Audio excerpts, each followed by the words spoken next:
sun, and their shadows slid across our fields like harbingers of death. The first bomb fell on the outskirts of the village in 3 days. I remember this sound. It was not just an explosion. It was a crash with which our familiar world broke down. The smell of burning and dust instantly replaced the aroma of flowers. My Alexei went to the front in the first week. I remember our last conversation at the gate.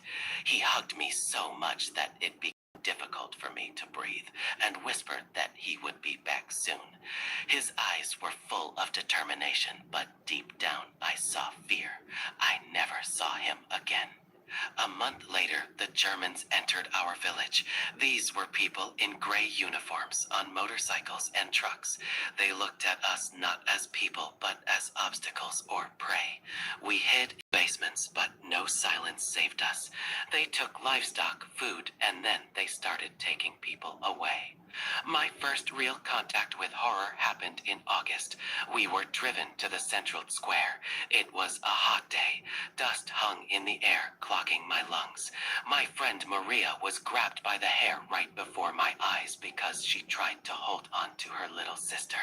A German soldier hit her with a rifle butt in the face, and I heard the crunch of bones. This sound still haunts me at night. Maria fell into the mud, and the blood stained her light shirt a dark red color.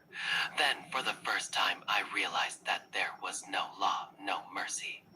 We were loaded into freight cars intended for livestock. It was so crowded inside that we could only stand. There was no water, no food, no air. We drove for several days, and during this time, 2 old men in our carriage died.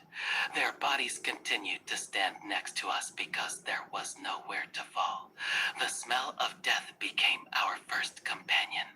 We didn't know where they were taking us, but there was fear so thick that you could taste it, bitter and metallic. We were taken to a transit camp under Minsk. It was a huge field surrounded by barbed wire where thousands of people were sitting right on the ground. It rained and the ground turned into sticky gray dirt. We slept in this dirt, huddled close to each other so as not to freeze.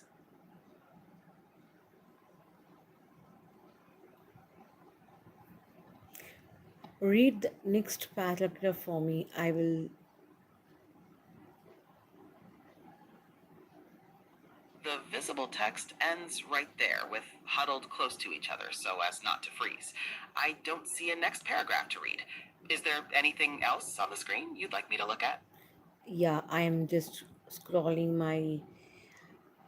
Hold on a minute. I'll just type it somewhere. You just read it for me. Sure, it looks like you're in a WhatsApp chat. I can read the messages for you.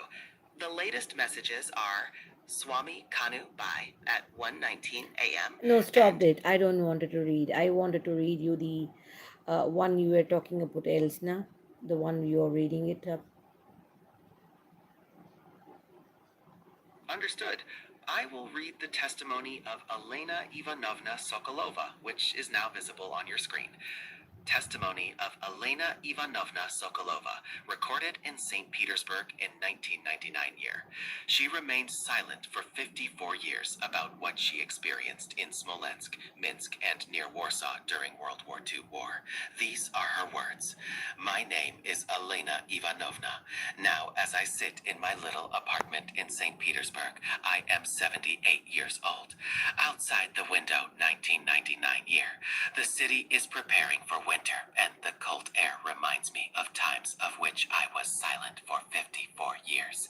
Why did I decide to speak now? Probably because there was silence heavier than the truth itself. All these decades I carried it inside me as a fragment that cannot be pulled out, not hitting the heart. My children and grandchildren see me simply a quiet old lady who loves to bake pies and look out the window, but they don't know the woman I was then. They don't know that Elena whose scream froze in her throat near Warsaw. I feel like time is running out, and if I won't leave these words here, they will disappear along with me, turning into dust.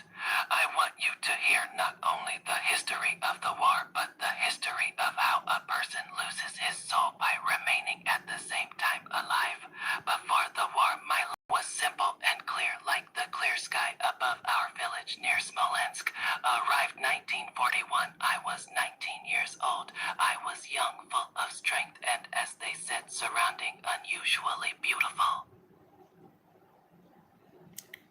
Go ahead and read in the most of the paragraphs.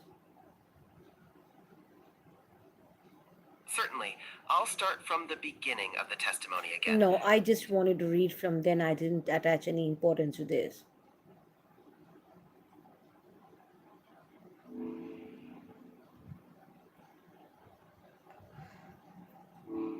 Can you read it from this para, which I'm showing on the screen right now?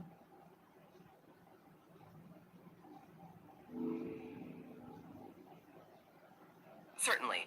I'll start from then I didn't attach any importance to this. Then I didn't attach any importance to this. My beauty was something natural for me, like the color of my hair or the shape of my hands. We lived in a small house, me, my parents, and my younger brother. My father worked for mill and mother took care of the house and vegetable garden. I remember the smell of fresh bread which spread in the morning and the taste of fresh milk. That summer, everything seemed especially bright. I was engaged to Alexei. Yeah, then what happened? The passage continues from Alexei. Alexei went to the front in the first week. I remember our last conversation at the gate. He hugged me so much that it became difficult for me to breathe and You whispered already that he read would this be for back me. soon. No, you already read this for me. I just wanted to know more about what happened after they were locked up in the truck.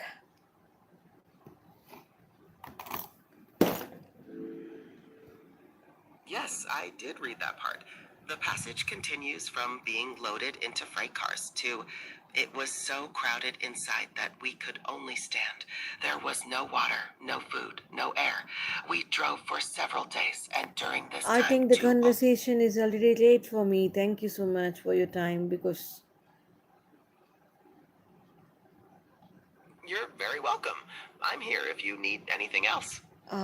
warmly thank you. And do you know the whole story anywhere in the internet around instead of I give you a paragraph to read?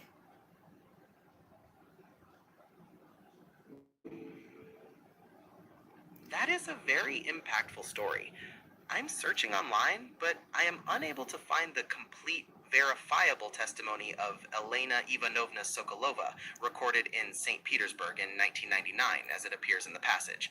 But The why is narrative that? Why is that Facebook is having some photos of Elena and showing about Alice and somebody hurting her? Is that true? Is it really happened?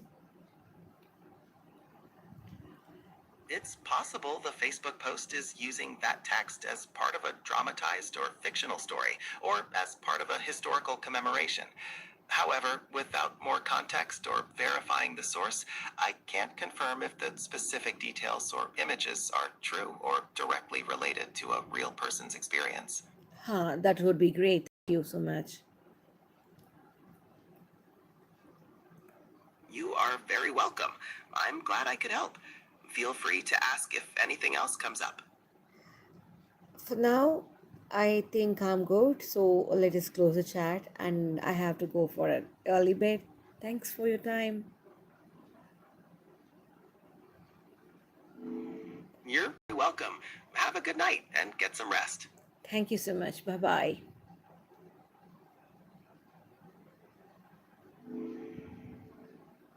Goodbye. Sleep well.